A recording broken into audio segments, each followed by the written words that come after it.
आज के इस कॉम्पिटिटिव वर्ल्ड में अगर हमें सक्सेसफुल होना है तो सबसे ज्यादा जरूरत है आज हमें हमारे माइंड के सही डायरेक्शन में चलने की, यानी कि अपने मेमोरी को शार्प करने की और उसको उस डायरेक्शन में ले जाने की जहां हमें सक्सेस मिल सके।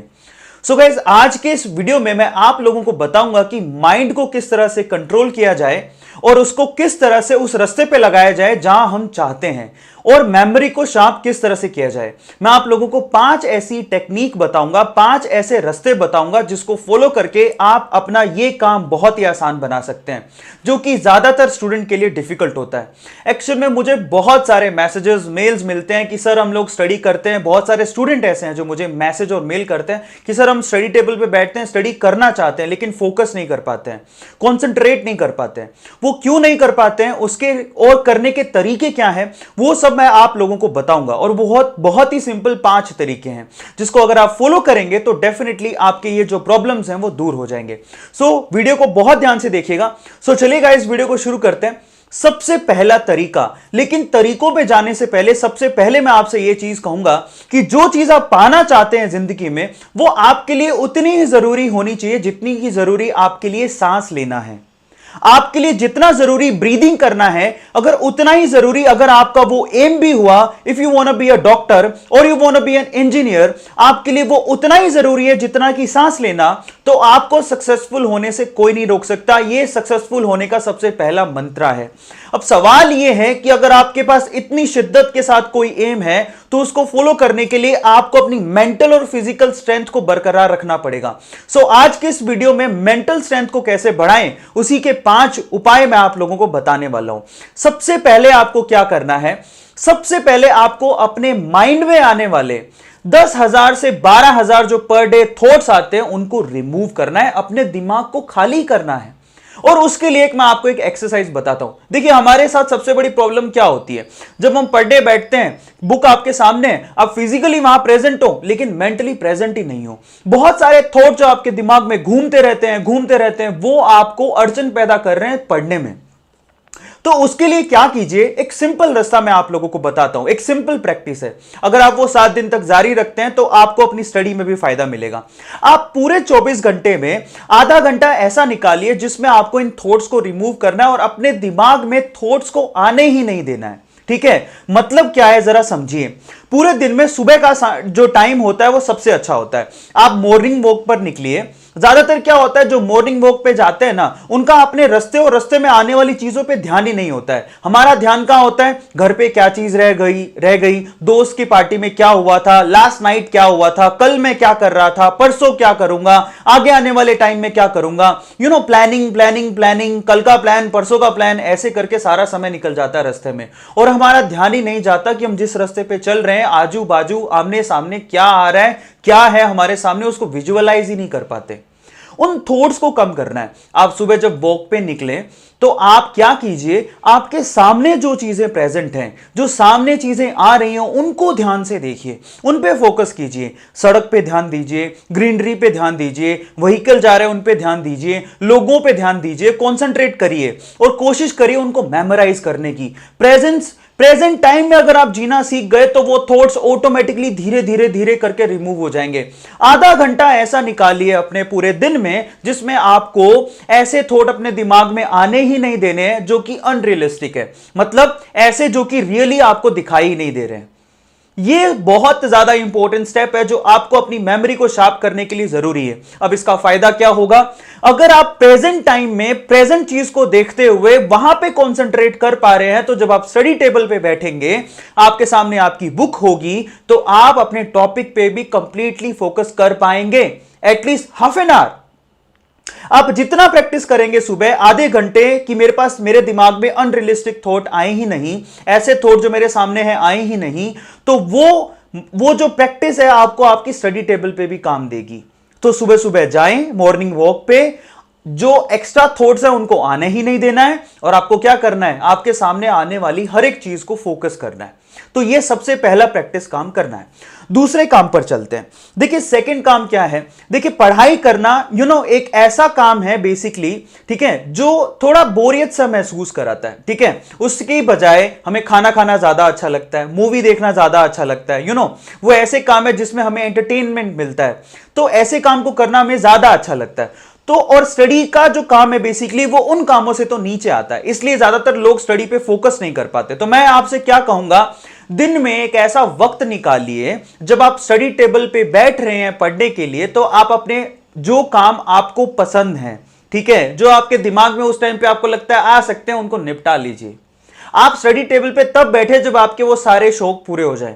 मैं आपसे बहुत ही फ्रीक्वेंटली बात बोल रहा हूं, इसलिए नाइट का जो टाइम होता है स्पेशली 9 to 12, 9 बजे से लेके 12 बजे तक, जिसमें मुझे लगता है कि आपको ना घर से बाहर जाने की जरूरत पड़ती है, ना दोस्तों से मिलने की जरूरत पड़ती है। 9 to 12 का जो टाइम होता है, basically 8 to 12 is very good time. वो 4 घंटे आपको कंप्लीटली आपको फेवर कर सकते हैं, जिसमें मुझे लगता है खाना वाना खा के घूम के 8 से 8:30 बजे तक बैठ के 12 बजे तक आपको पढ़ाई करनी है। उसके लेट नाइट स्टडी करने की आपको जरूरत नहीं है। 12 बजे तक पढ़ के उसके बाद आप आराम से रिवीजन करके सो सकते हैं। उससे पहले तक अपने सारे छोटे मोटे काम निपटा लीजिए जो आपके दिमाग में आ रहे हैं, जैसे कि खाना खाना, सॉन्ग सुनना, दोस्त से मिलना, वो निपटा लीजिए जिससे वो दिमाग में आए ही नहीं। रिलैक्स होके बैठेंगे तो स्टडी करने में ज्यादा मजा आता है। तो अपने जो ऐसे काम जो आपके दिमाग को डाइवर्ट कर सकते हैं बेसिकली, उनको निपटा लीजिए। दूसरा सबसे इंपॉर्टेंट काम आपको यह करना है। और तीसरा सबसे इंपॉर्टेंट काम क्या करना है, आपको स्टडी स्लैब्स में करनी चाहिए। ये बहुत इंपॉर्टेंट है। कई लोग सोचते हैं ना, हम लोग क्या सोचते हैं ना, बहुत लंबी सोच लेते हैं और वो काम हो नहीं पाता है। मैं आपसे कहता हूं आप इतना ही सोचिए, मुझे आधा घंटा एक बार चेयर पे बैठना है, आधे घंटे के लिए मुझे कंप्लीट फोकस करना है, उससे ज्यादा दिमाग में लाइए ही मत। हाफ एन आवर जैसी खत्म हो, एक छोटा सा एक क्विक ब्रेक लीजिए, 5 मिनट का, किचन में जाइए, जो कुछ खाना है थोड़ा बहुत अपने मेरी ईटिंग हैबिट है, मैं खुद भी क्या करता हूँ, हाफ एन आवर की ब्रेक के अंदर मैं किचन जाता हूँ, थोड़ा बहुत जो मुझे अच्छा लगता है वो उठा के खा लेता हूँ, उसके बाद 5 मिनट के ब्रेक पे वापस आ जाता हूँ और बैठ के पढ़ाई करता हूं। सो आप उसको स्लैब वाइज कीजिए। ऐसा मत सोचिए मुझे अब 3 घंटे इस चेयर पे बैठना है, मुझे बैठे ही रहना है। ऐसे क्या है, बोरियत महसूस होती है, दिमाग को लगता है यार 3 घंटे का फालतू काम आ रहा है, वो कंप्लीटली फोकस नहीं कर पाएगा। आधे आधे घंटे के स्लैब में आपका दिमाग जो है ना कंप्लीटली हाफ एन आवर के लिए फोकस करेगा, क्योंकि आपने सुबह भी उसकी प्रैक्टिस की है कि हाफ एन आवर आपने उन चीजों को फोकस किया जो आपके सामने थी। तो स्लैब में पढ़िए और स्लैब में ब्रेक भी लीजिए। हाफ एन आवर के बाद 5 मिनट का ब्रेक के बाद फिर आप वापस आके बैठिए और फिर से उसको पढ़ाई करिए। सो ये तीसरा स्टेप है जो आपको करना है, ठीक है, स्लैब्स में पढ़ाई करें। That is so much important. अब चलते हैं चौथी सबसे इंपॉर्टेंट चीज पर, और वो क्या है, कॉन्सेप्ट को विजुअलाइज कीजिए, रट्टाफिकेशन को बंद कर दीजिए। मैंने बहुत ऐसे स्टूडेंट देखे हैं जिनको जब हम डेफिनेशन लिखा रहे होते तो वो डेफिनेशन को रट्टा मारने लगते हैं बजाय समझने के। आप जितना चीजों को विजुअलाइज करोगे, अपनी लाइफ से जोड़ के देखोगे, उतना ही चीजें ज्यादा समझ में आते हैं। इवन साइंटिफिक जितनी भी चीजें हैं वो आपकी लाइफ से रिलेटेड हैं। अगर आपके सामने कोई नई चीज आ रही है तो उसको अपनी लाइफ से रिलेट करके देखिए, उसको विजुअलाइज करने की कोशिश करिए। आपका माइंड विजुअलाइज चीजों पर ज्यादा काम करता है एज कंपेयर टू रट्टाफिकेशन। तो आप रट्टा मत मारिए, that is so much important. मैं एक सिंपल सा एग्जांपल देता हूं आपको। एक्चुअली एक बार एक टीचर ने असैसिनेशन की स्पेलिंग कही किसी स्टूडेंट को कि आप बताइए कि असैसिनेशन का स्पेलिंग क्या है। तो एक्चुअल में क्या हुआ, बच्चे उसको बता नहीं पाए। असैसिनेशन का स्पेलिंग थोड़ा बड़ा है, बच्चे उसको विजुअलाइज नहीं कर पाए, लिख भी दिया तो भी लिखने के बाद भी उनको याद नहीं हुआ। तो फिर हमारे जो सर थे जिन्होंने भी एग्जाम्पल दिया, उन्होंने एक सिंपल सा ट्रिक बताया। What he was saying is, गधे के ऊपर गधा, गधे के ऊपर मैं और मेरे ऊपर पूरा देश, तो उन्होंने जो भी एग्जाम्पल बताया, एवरीबॉडी वो शॉक्ड कि इससे कैसे याद होगा। तो एक्चुअल में गधे के ऊपर गधा का मतलब क्या है, that is S plus S then I and then nation. गधे के ऊपर गधा, एस प्लस आई, गधे के ऊपर गधा, गधे के ऊपर मैं, S plus I plus nation, that is assassination. अब ऐसे करके जब टीचर ने विजुअलाइज कराया तो उनको सभी बच्चों को क्विकली याद हो गई असैसिनेशन की। ठीक है, इसको माइंड मत कीजिएगा, बट समझिए कि विजुअलाइज करने के से हमें चीजें कितनी क्विकली याद होती हैं। अब आप खुद से प्रैक्टिस करके देखिए। जैसे मैंने आपसे कहा कि असैसिनेशन का स्पेलिंग क्या होगा, तो आपको एक बार थॉट प्रोसेस घुमाना पड़ा और आप उसमें गलतियां करोगे, ए और ई में गलतियां होती हैं। लेकिन मैंने जैसे आपको ट्रिक बताया, S plus I plus nation is called assassination, अब आप कभी जिंदगी में नहीं भूल पाएंगे असैसिनेशन की स्पेलिंग क्या है। बस यही ट्रिक है। यहीं से आपका माइंड जो है ना वो बहुत तेजी से घूमता है, बहुत तेजी से आपको चीजों को रिमाइंड कराता है और याद कराता है। अगर आप ये छोटी छोटी ट्रिक सीख गए, विजुअलाइज करना सीख गए, तो आपकी मेमोरी को शार्प होने में वक्त नहीं लगेगा। विजुअलाइज करें बजाय रट्टा मारने के, और जितने ज्यादा कॉन्सेप्ट को आप समझ पाएंगे उतने ही ज्यादा साइंस में आप आगे बढ़ेंगे। और last but not the least, most important पांचवा स्टेप क्या है? डीप ब्रीदिंग करना। That is so much important. जब हाफ एन आवर का ब्रेक ले रहे हैं तो उस 5 मिनट में आपको सिर्फ खाने के लिए किचन में नहीं जाना है, आपको कम से कम 7 से 8 बार डीप ब्रीदिंग करनी है, लाइक दिस। डीप ब्रीदिंग करनी है। आप डीप ब्रीदिंग के भी तरीके हैं। इसमें जब आप सांस ले रहे हैं उसके बाद कुछ पल रुकिए, उसके बाद फिर सांस को छोड़िए। इससे होता कुछ यूं है कि आपके माइंड में कंप्लीटली प्रॉपर तरीके से ऑक्सीजन पहुंचता है और उसकी वजह से आपका माइंड का स्ट्रेंथ इंक्रीज होता है, कंप्लीटली उस लेवल पे पहुंच जाता है जहां से आपको थकान महसूस ही नहीं होती है। तो उसको कंप्लीट ऑक्सीजन देने के लिए जब आप हाफ एन आवर का ब्रेक ले रहे हैं तब आप बैठिए, उस 5 मिनट के ब्रेक में 7 से 8 बार डीप डीप ब्रीद करिए। That is so much important और यह आपका सक्सेस मंत्रा हो सकता है, लाइक दिस। रुक जाइए और फिर रिलीज करिए।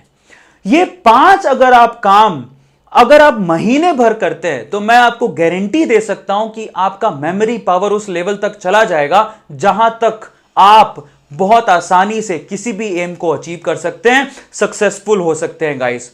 सो गाइस चलिए अगली वीडियो में मिलते हैं। इसी तरह के टिप्स ट्रिक्स को अगर आप जानना चाहते हैं और इतनी वंडरफुल इंफॉर्मेशन अगर आप पाना चाहते हैं तो चैनल को सब्सक्राइब करें। केमिस्ट्री के साथ साथ मोटिवेशनल वीडियोस चलती रहती हैं। सो आज सुपर संडे होने वाला है। जो लोग हमारे सब्सक्राइबर्स हैं उनको पता है कि कल मैंने अनाउंसमेंट किया था कि आज हम लोग वो नाम अनाउंस करेंगे जो वो वंडरफुल ईयर पीसेस जीते हैं। So guys wait for that video. So guys share कीजिए हमारे दोनों चैनल्स को, मेडिसी केमिस्ट्री चैनल जिसमें आपको केमिस्ट्री के वीडियोस मिलेंगे, ए स्क्वायर व्लॉग्स जिसमें आप मेरी पर्सनल चीजें और मोटिवेशनल वीडियोस आप देख सकते हैं। उन दोनों चैनल के जो लिंक हैं वो डिस्क्रिप्शन बॉक्स में गिवन है। इसके अलावा आप मेरी निजी जिंदगी के साथ भी जुड़ सकते हैं। इंस्टाग्राम पे मैंने जो प्रोफाइल है उसको मैंने पब्लिक कर दिया है, उसका भी लिंक डिस्क्रिप्शन बॉक्स में गिवन है। So guys stay tuned with us till then, thank you so much, thanks a lot.